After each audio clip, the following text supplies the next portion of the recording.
যে এই যে বিক্ষোভটা করতেছো লাটাগুড়ি গ্রাম পঞ্চায়েত অফিসে কিসের উদ্দেশ্যে করতেছো?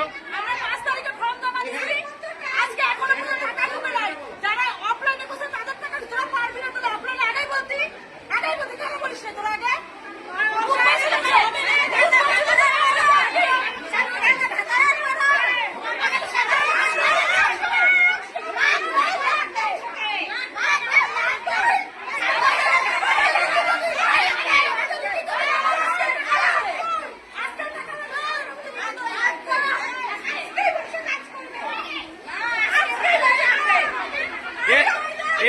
এর জন্য দায়ী কারা? সরকারি